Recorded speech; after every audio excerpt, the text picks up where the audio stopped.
y vamos a ver cómo las expectativas que un pueblo tiene lo llevan a la elección de lo que van a ser sus gobernantes. Pero en este caso en particular vamos a ver cómo un pueblo que tuvo entre ellos al mejor gobernante lo desechó. ¿Todo por qué? Porque las expectativas del pueblo eran pobres en relación al rey que tenían delante de ellos. Váyase conmigo al Evangelio de Lucas, capítulo 2, versículos del 29 al 31.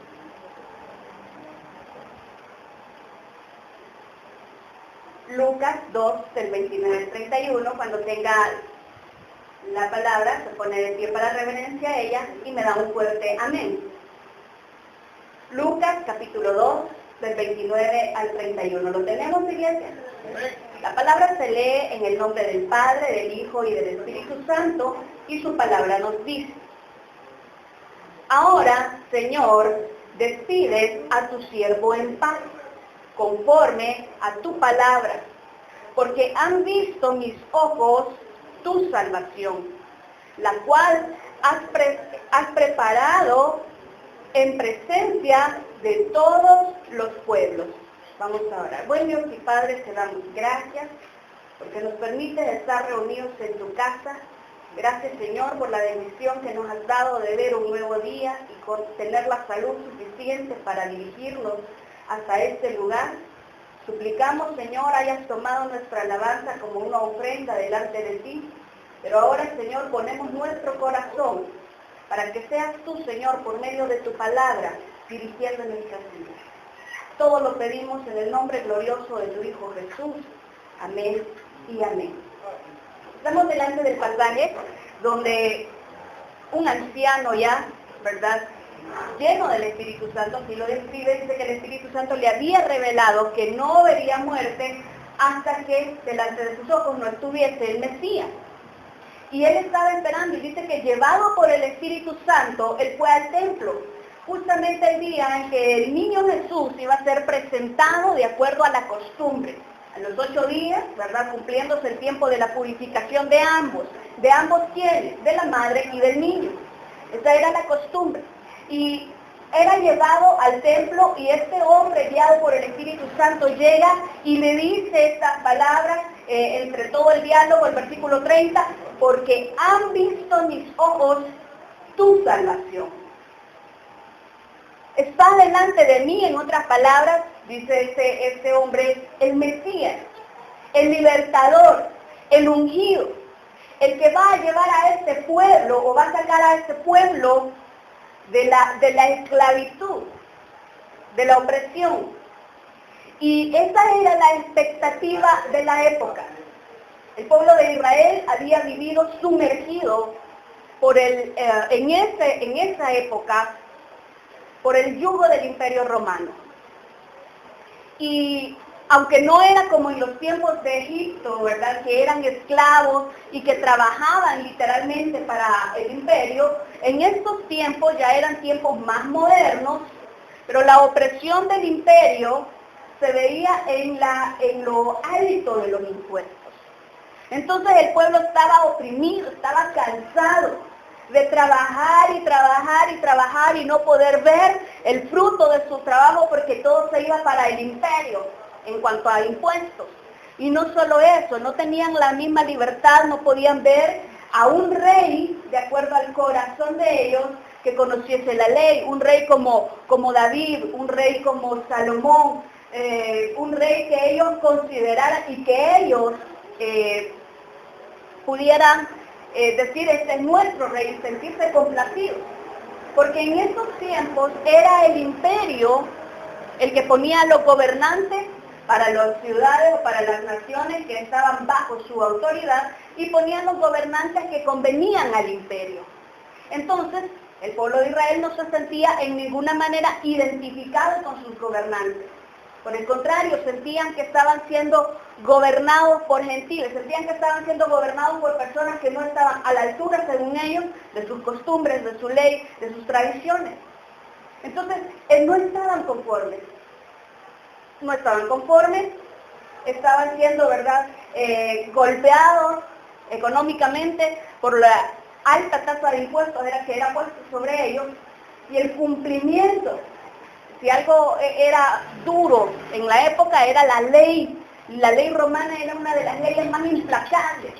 Tal vez ellos no ejercieron su poder como otros imperios que eran mucho más bárbaros, mucho más poco civilizados. El imperio romano ya era más intelectual. ¿Por qué? Porque tenía influencias, ¿verdad? La influencia intelectual del imperio del imperio griego que fue antes de ellos. Entonces ya el imperio romano ya era como más educado, más civilizado, más político, pero de igual manera no dejaba de ser opresor. Formulaban leyes y eran las leyes romanas las que predominaban, las que prevalecían, y hay de aquel que faltara la ley romana. Entonces el pueblo ya estaba cansado. ¿Y qué es lo que ellos estaban esperando? Su libertador, el rey, el Mesías, aquel que restituyera la gloria de Israel. Aquel que los sacara de esa oscuridad, aquel que los sacara de esa incertidumbre y que los libertara y que los pusiera en un lugar alto. Eso esperaba. La restitución de la gloria del pueblo de Israel. Aquella gloria que tuvieron en los tiempos de David, cuando David a través de las batallas logró conquistar gran cantidad de tierras. No solo eso, la gloria que tuvieron con Salomón, porque Salomón fue uno de los reyes más prósperos, el hombre más sabio de la historia, y junto a Salomón el pueblo de Israel tuvo una estabilidad económica, política y social. Con el rey Salomón ellos lo tuvieron todo.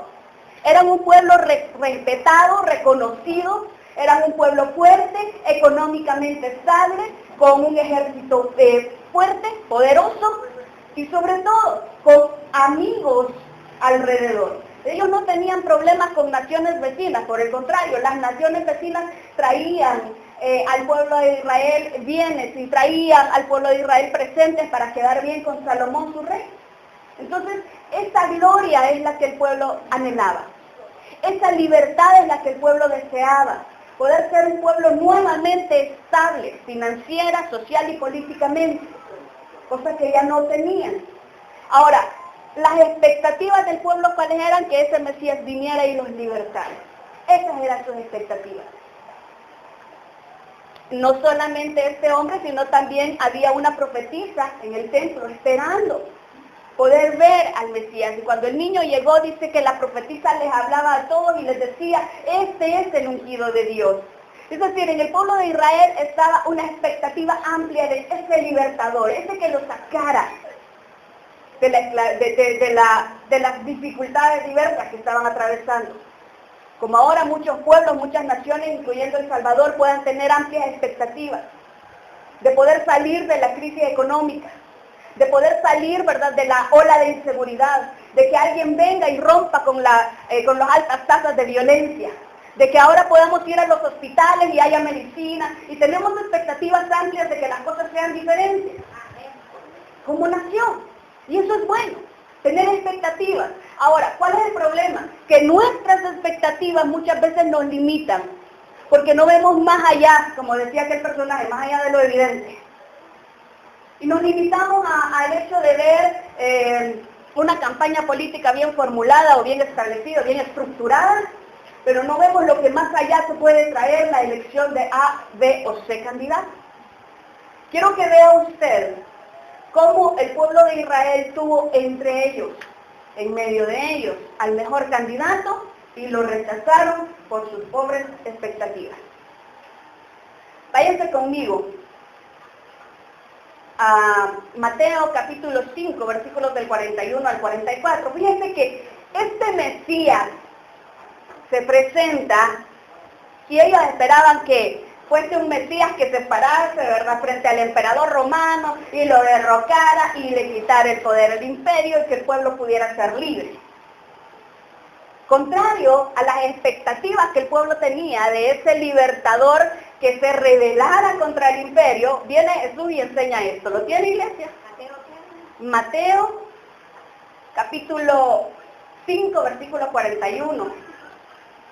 Ellos esperaban un libertador, un guerrero, Alguien como David, ¿verdad? Con espada en mano. Alguien como Salomón, con tanta diplomacia, con tanta educación, pero que lograra sujetar a las naciones vecinas. Y por el contrario, viene Jesús y les dice esto. ¿Lo tienes? 5:41 de Mateo. Y a cualquiera que te obligue a llevar carga por 1 milla, ve con él 2. Versículo 42. Al que te pide, dale. Y al que te quiere tomar de ti prestado, no se lo rehuses. Versículo 43. Oísteis que fue dicho, amarás a tu prójimo y aborrecerás a tu enemigo. Pero yo os digo, amarás a vuestros enemigos y bendecirás a los que os maldicen. Haced bien a los que os aborrecen y orad por los que os ultrajan y os persiguen. Mire, al pueblo le encantaba escuchar a Jesús. Eran multitudes. Estamos en una porción del Sermón del Monte. El Sermón del Monte abarca de Mateo 5 a Mateo 7. Y fue un sermón espectacular dado por el Señor y las multitudes estaban ahí escuchándolo y estaban todos atentos y les encantaba y ellos admiraban la autoridad que tenía el Señor, ellos admiraban la fluidez de sus palabras, ellos admiraban su conocimiento de la ley. Pero decían, ¿cómo es que viene y me dice que ame a mi enemigo? Que ore por el que me ultraja, que haga bien a aquel que me ha hecho mal. Entonces, de aquí viene que muchos en el pueblo de Israel sí reconocían a Jesús como un excelente maestro, como rabí, como conocedor de la ley. Maestro, maestro, le decían rabí. Pero no lo podían reconocer como Mesías. ¿Por qué? Porque él no iba de acuerdo a las expectativas que tenían como pueblo. ¿Y cuáles eran las expectativas que tenían como pueblo? Tomar el poder con la fuerza, ¿verdad? Y derrocar al imperio y poder ser ellos libres y restituir la gloria de Israel. Pero viene Jesús contrario a sus expectativas y le dice, si les obligan a llevar 1 milla, llévenla 2. Si el imperio a ustedes los manda, ¿verdad? Que lleven tributo, lleven tributo. Al César lo que es del César y a Dios lo que es de Dios, lo vamos a ver en la tarde. Entonces viene el Señor y choca con la esperanza que ellos tenían de un Mesías que viniese lleno de gloria, de un Mesías que viniese, ¿verdad?, a poder sacarlos de esa esclavitud. Y, como le digo, sí lo reconocieron como maestro, sí reconocieron la autoridad de su palabra, sí gozaron de las bendiciones de sus milagros y sus señales. Pero cuando vieron que no era el Mesías que ellos esperaban, el que venía por la fuerza a librarlos, empezaron a desplazar, ¿verdad?, a Jesucristo como Mesías. Vean,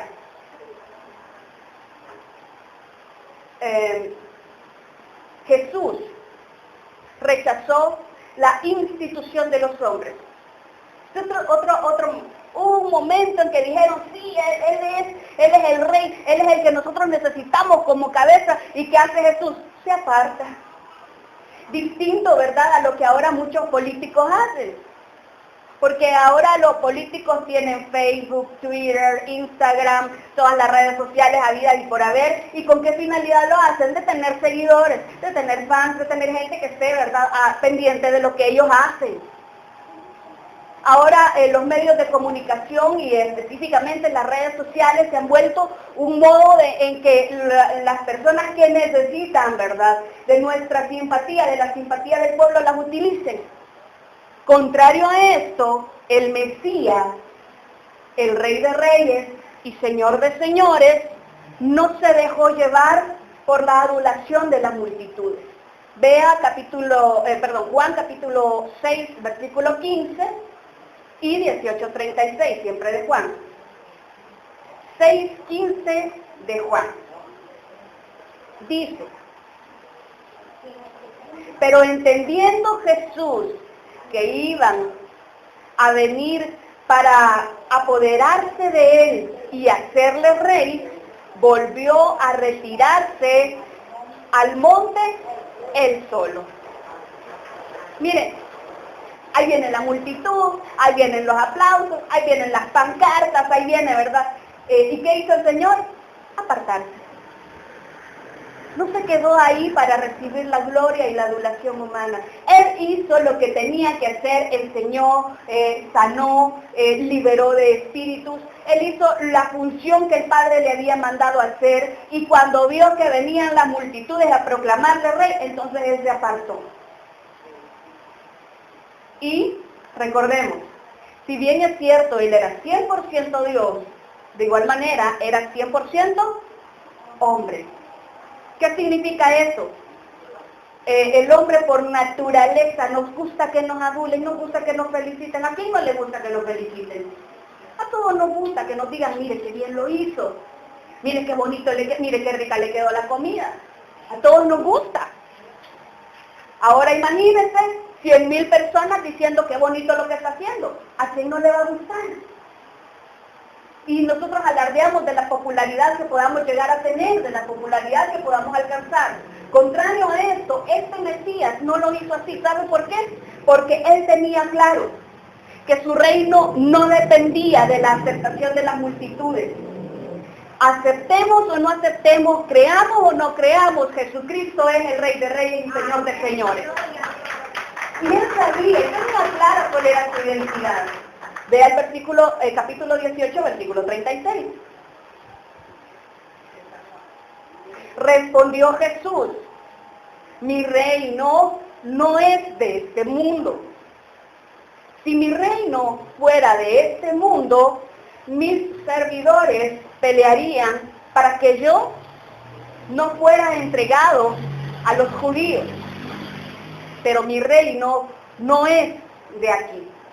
El Señor tenía claro que había algo más allá, que Él estaba haciendo parte de un plan perfecto trazado por el Padre desde la eternidad. ¿Sabe? Alguien se subió un día de estos a predicar en un bus y me llamaba la atención porque decía, es que mire, cuando el hombre pecó en el huerto del Edén, decía él, no le quedó más al Señor que mandar a su Hijo, y eso no es así. Jesucristo no fue el plan B de Dios. Jesucristo no fue ni modo, te voy a mandar a vos porque ellos pecaron. No, el Señor desde la eternidad, hasta la eternidad, Él conocía el corazón del hombre y Él había trazado desde antes de la fundación del mundo el plan de salvación para que usted y yo un día reconociéramos a Cristo como Salvador y fuéramos acreedores a la vida eterna. El Señor Jesús no fue una alternativa.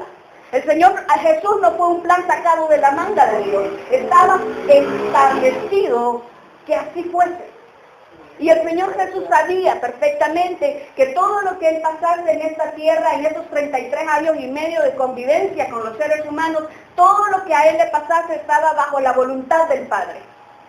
Y si bajo la voluntad del Padre estaba que Él padeciese, como por medio, ¿verdad?, de las intrigas y de los falsos testimonios de los líderes judíos, Él estaba dispuesto a hacerlo. ¿Por qué? Porque sabía que más allá había un plan trazado por Dios y que su reino no era de este mundo, porque los reinos terrenales acaban.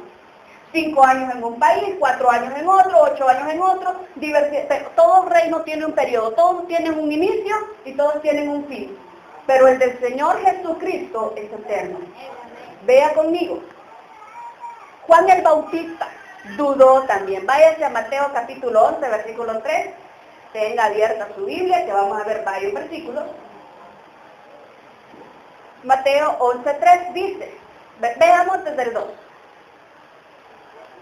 Y al oír Juan en la cárcel los hechos de Cristo, le envió 2 de sus discípulos para preguntarle, ¿eres tú aquel que había de venir o esperaremos a otro? Mire, estamos en Mateo 11, está ya Juan preso y envía a sus discípulos, a 2 de sus discípulos, miren, vayan a preguntarle si es él o hay que esperar todavía alguien más. Ahora, lo insólito es que Juan había bautizado a Jesús cuando el Señor iba a iniciar su ministerio terrenal, Y cuando Juan bautiza al Señor, dice que Juan se oponía a bautizarle porque decía, yo no soy digno ni de atar la correa de tus zapatos, de tus sandalias.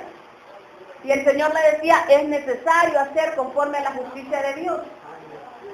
Y viene Juan y obedientemente bautiza al Señor Jesucristo. Y cuando sale de las aguas, dice que los cielos fueron abiertos y vino el Espíritu Santo en forma como de paloma y una voz que decía, este es mi Hijo amado, en quien tengo complacencia. Y Juan fue testigo de ese hecho. Juan fue testigo de la gloria de Dios sobre el Mesías. Y aún así le mandó a preguntar. ¿Qué pudo llevar a Juan a poder hacer esa pregunta cuando había escuchado la voz de Dios mismo declarar, este es mi Hijo amado? ¿Sabe qué lo hizo dudar? Pues, el Mesías, yo lo bauticé, yo oí la voz que decía que era el Hijo amado, pero yo estoy preso.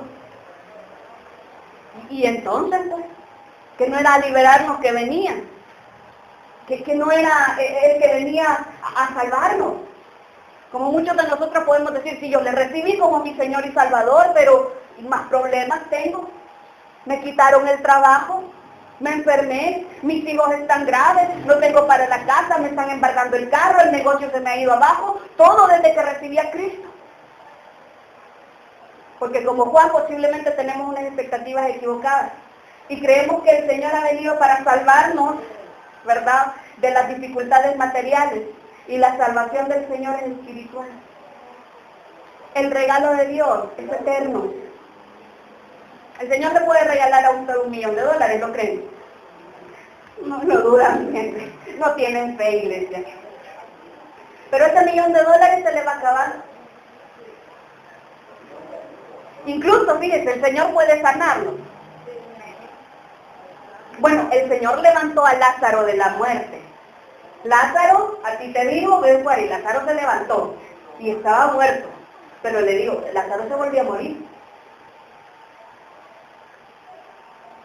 La mujer con el flujo de sangre fue sanada, amén.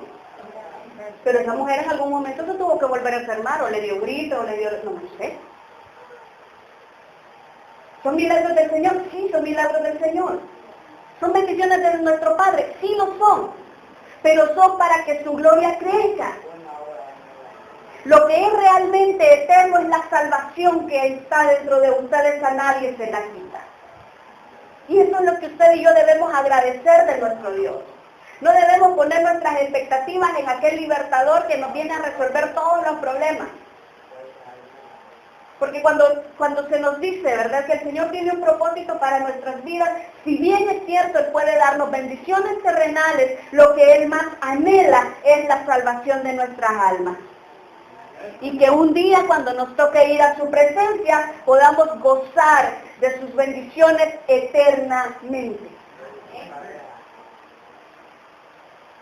Pedro no concebía a un Mesías que sufriese. O sea, ya lo habían reconocido como el Mesías. No, si tú eres el Cristo, yo lo creo, ¿verdad? Le dice el Señor, esto no te lo ha revelado carne ni sangre, sino el Espíritu Santo. Pero vea más adelante, váyase conmigo a Marcos capítulo 8, versículos 31 y 32. Marcos 8, 31 y 32. Estamos ya en una fase, en este versículo que le vamos a leer, que Jesús había instruido ya a sus discípulos casi por 3 años. Les había enseñado. Y vea, ¿lo tienen? Y comenzó a enseñarles, cuando dice enseñarles, es un verbo, y la enseñanza es un proceso. O sea, no es algo que les dijo un día para que se les olvidara, era un proceso de enseñanza. Enseñarles que le era necesario al Hijo del Hombre padecer mucho y ser desechado por los ancianos, por los principales, sacerdotes y por los escribas, y ser muerto y resucitar después de 3 días. Versículo 32. Esto les decía claramente, el Señor era claro con ellos. Entonces Pedro le tomó aparte y comenzó a reconvenirle. O sea, Señor, no, tú no. Y sabe, sí estaba el amor de Pedro por el maestro, había convivido con él casi 3 años, pero ¿sabe qué estaba detrás de esa negativa de Pedro de que el maestro sufriera? Que el pueblo de Israel no concebía a un Mesías que fuera vencido. No, si tú eres el Mesías, si tú eres un hijo de Dios y te van a matar, si tú eres el Mesías y los principales te van a despreciar. Y ellos no podían entender cómo eso podía suceder, no cabía en sus mentes. ¿Por qué? Porque sus expectativas eran 100% terrenales. ¿Qué tipo de libertad esperaban ellos? Lucas capítulo 24, versículo 21 dice: pero nosotros, ya los discípulos después de la muerte, esperábamos que Él era el que había de redimir a Israel y ahora, además de todo esto, hoy es el 3er día que esto ha acontecido. O sea, nosotros teníamos la esperanza que fuera el Mesías, pero tiene 3 días de muerto. No creyeron. Sus expectativas no iban más allá. A pesar de que habían caminado con Él, habían comido con Él, habían gozado de sus enseñanzas, dudaron. Incluso después de muerto, en Hechos capítulo 1, versículo 6, los discípulos, viéndole resucitado, le preguntan: Señor, ¿y vas a restituir la gloria de Israel en este siglo? Todavía estaban esperando una restitución física, una restitución humana. Váyanse conmigo a Apocalipsis capítulo 11, versículo 15.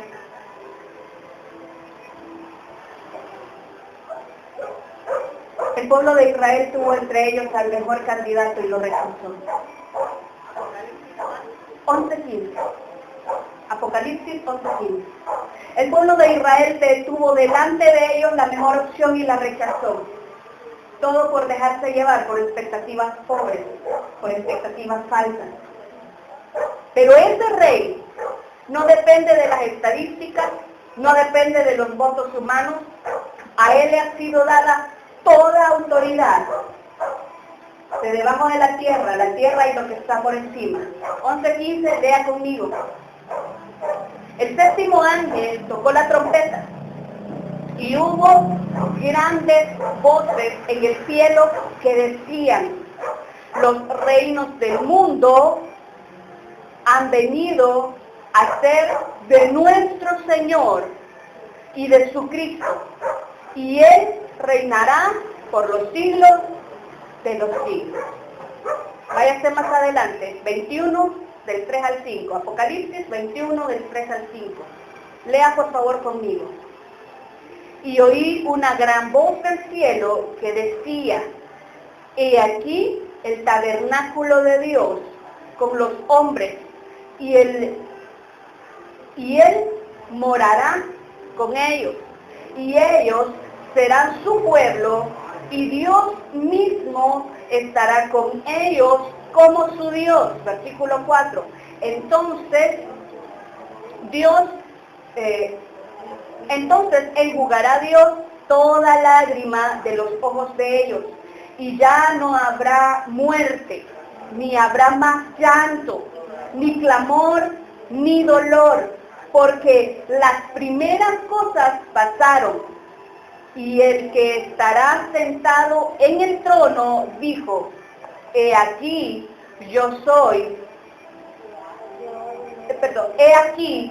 yo hago nuevas todas las cosas. Y me dijo: escribe, porque estas palabras son fieles y verdaderas. Ese Mesías crucificado, ese Mesías azotado, ese Mesías castigado, desechado por el pueblo, ese mismo Mesías vive, porque se levantó de la tumba venciendo a la muerte. Y con su victoria, todo aquel que crea en Él puede de igual manera gozar de la vida eterna juntamente. Ese Mesías que una vez vino como un cordero manso, Pronto vendrá como Rey de Reyes y Señor de Señores para tomar a todos aquellos que hemos creído en su nombre. Que Dios bendiga su palabra.